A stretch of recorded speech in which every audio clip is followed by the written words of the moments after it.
بقرعید آنے والی ہے، کچھ اس کے وجوب کی، قربانی کے وجوب کی شرائط پہلے میں ذکر کر دیتا ہوں، پھر انشاءاللہ کوسچنز لیے جائیں گے۔ دیکھیں، قربانی کے جب 3 دن آتے ہیں تو ویسے تو فقہاء نے فرمایا کہ ان 3 دنوں میں ہر عاقل بالغ مرد عورت اپنے اندر قربانی کی شرائط کو تلاش کرے، لیکن بہتر یہ ہے کہ فرض کر لیں اگر آپ پہ قربانی واجب ہوتی تو آپ کب جانور خریدتے ہیں۔ جیسے مثلا آپ کو اندازہ ہو کہ 1 ہفتے پہلے لے آتے یا 3 دن پہلے لے آتے، تو بس اس وقت آپ اپنے اندر یہ شرائط تلاش کیجئے گا۔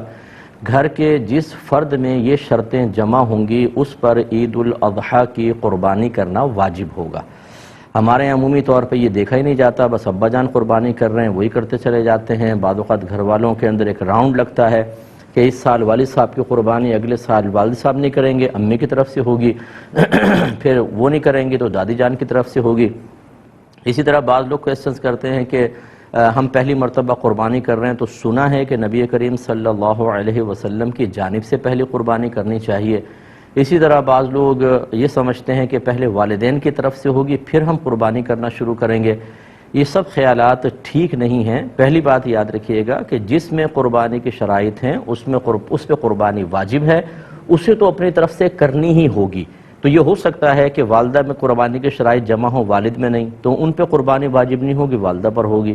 اور یہ بھی پاسبل ہے کہ والد صاحب کے پاس بھی شرائط جمع ہیں، والدہ، بھابھی، بھائی، بچے، بہنیں جو بالغ ہیں، ایک ایک گھر میں 10 قربانیاں واجب ہو رہی ہوتی ہیں لیکن پتہ ہی نہیں ہوتا۔ تو اس لیے جس پر قربانی واجب ہے، اگر پہلی مرتبہ بھی ہے تو اسے واجب اپنی طرف سے کر کے ادا کرنا ہوگا۔ پھر یہ نہیں ہے کہ آپ نبی کریم صلی اللہ علیہ وسلم کی طرف سے کریں، کیونکہ رحمت کونین صلی اللہ علیہ وسلم کی طرف سے کریں گے تو وہ نفلی قربانی ہوگی، تو پھر آپ کا واجب تو رہ جائے گا، آپ گناہگار ہوں گے۔ ہاں، اگر کوئی ایسا شخص جذبہ رکھتا ہے تو 2 جانور لے کر آئے یا 2 گائے کے حصے لے، ایک حصہ نبی کریم صلی اللہ علیہ وسلم کے نام پر اور ایک اپنی طرف منسوب کر کے کرے۔ لیکن بہرحال جس میں قربانی کی شرائط جمع ہیں اس پہ قربانی واجب ہے۔ اب وہ شرائط کیا ہیں؟ نمبر 1، مسلمان ہونا، کافر پر نہیں ہوتی۔ عاقل اور بالغ ہونا، پاگل، مجنون اور نابالغ بچے پہ قربانی واجب نہیں ہے۔ تیسرا، مقیم ہونا، یعنی انسان مسافر نہ ہو۔ مسافر سے مراد جو شرعی مسافت ہوتی ہے کہ آپ شہر کی حدود سے باہر نکل گئے اور کم از کم 92 کلومیٹرز دور جانے کا ارادہ ہے۔ جیسے شہر کی حدود سے نکلیں گے مسافر ہیں، پھر اس وقت تک آپ مسافر رہیں گے جب تک آپ کسی اور شہر میں جا کر کم از کم 15 دن قیام کی نیت نہ کر لیں، یا پھر وہ آپ کا وطن اصلی ہو۔ وطن اصلی کہتے ہیں جیسے مثال کے طور پہ جہاں پر آپ پیدا ہوئے اور آپ کا آبائی گھر اب بھی وہاں موجود ہے، ماں باپ ہیں یا آبائی گھر موجود ہے، کم از کم وہ آپ کا وطن اصلی ہے۔ جیسے آپ کراچی میں کام کے لیے آئے اور پھر 2 دن کے لیے اپنے وطن اصلی میں چلے گئے قربانی کے ایام میں، تو وہ تو پھر آپ کا وطن اصلی ہے، جیسے آپ پہنچیں گے مقیم ہو جائیں گے۔ اور اسی طریقے سے اگر آپ نے کسی اور جگہ رہائش اختیار کر لی اور وہاں سے نکلنے کا ارادہ نہیں ہے کہ اب میں مستقل یہاں رہوں گا، وہ وطن اصلی ہوتا ہے۔ اور تیسرا، کہیں پر آپ نے شادی کی ہو اور آپ کی زوجہ وہاں پر ہوتی ہوں، موجود ہیں، تو پھر آپ جیسے دوسرے سٹی میں چلے گئے، جیسے ہی اپنے اس شہر میں آئیں گے جہاں آپ نے شادی کی ہے اور زوجہ بھی ادھر ہونی چاہیے اس شہر میں، تو آپ مقیم خود بخود ہو جائیں گے، چاہے 2 دن کے لیے گئے ہوں۔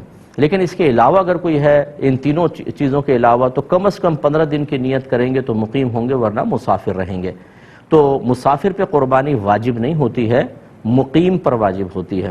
اور چوتھا، یہ اچھی طرح ذہن میں رکھیے گا کہ قربانی کے 3 دنوں میں اگر آپ کے پاس اتنا مال ہے کہ جس کی مالیت 52.5 تولہ چاندی تک پہنچ جائے اور وہ آپ کی ضرورت سے یا حاجت اصلیہ سے زائد بھی ہو، تو آپ پہ قربانی واجب ہوگی، یعنی یہ قربانی کا نصاب ہے۔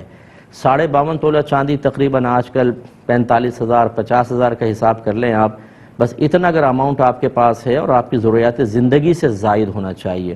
ضروریات زندگی میں کون سا ہوگا؟ جیسے اگر فرض کر لیں آپ کو سیلری ملی تو راشن لینا ہے، بچوں کی فی پے کرنی ہے، اور چیزیں ہیں، یا گھر کے جو ضروریات زندگی کا سامان ہوتا ہے جیسے آپ کے کپڑے ہیں، آپ کے جوتے، اور اگر آپ نے اے سی لگایا ہوا وہ بھی حاجت اصلیہ میں آتا ہے، آپ کا فریج، واشنگ مشین، برتن وغیرہ، یہ سب حاجات اصلیہ میں آتے ہیں۔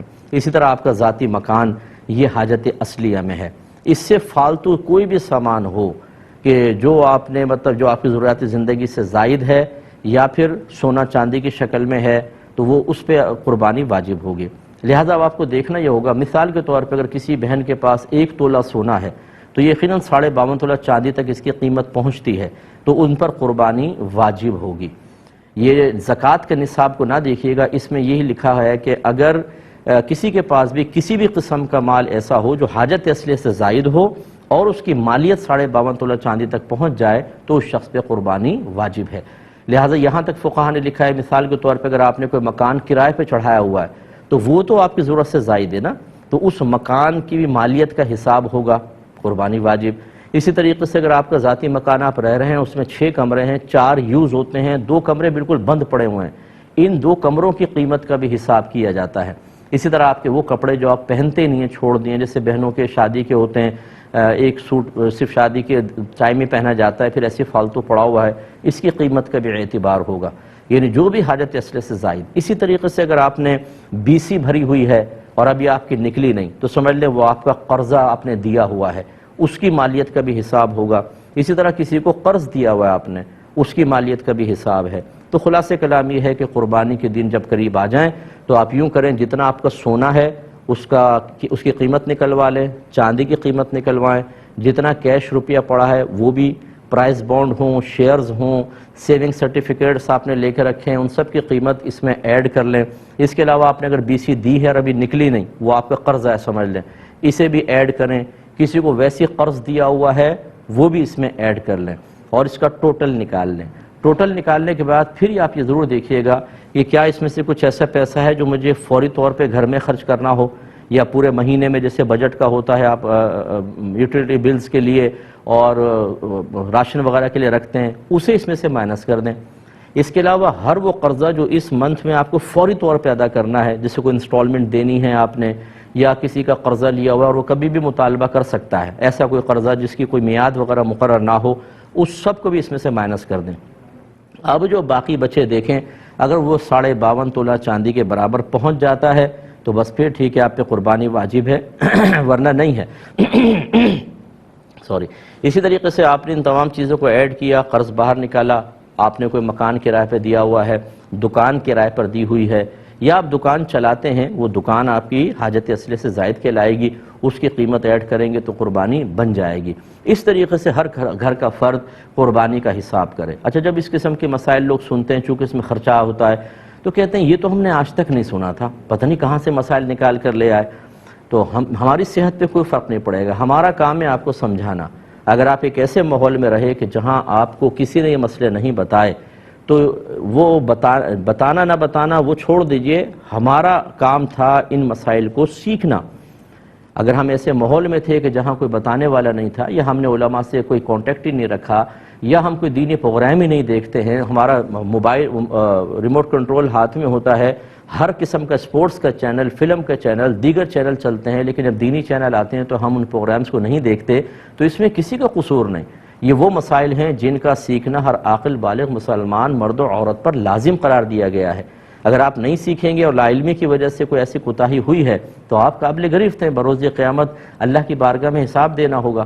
تو مجھے تو ایسے ایسے لوگ ملے ہیں کہ جب اس قسم کے اپنے مسائل بیان کیے تو سر پکڑ کے بیٹھ گئے کہ مفتی صاحب ہم پہ تو اس کا مطلب ہے 20 سال سے قربانی بن رہی تھی، ہمیں تو پتہ ہی نہیں تھا۔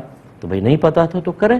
تو لہٰذا اگر کسی کی پچھلی قربانیاں رہتی تھیں تو یا جسے پتہ تھا کہ قربانی ہم نے کرنی ہے نہیں کر سکے، یا لا علمی کہ ہمیں مسئلہ ہی پتہ نہیں تھا، ایسے افراد اب قربانی کی جگہ قربانی نہیں کر سکتے، وہ نکل گئی۔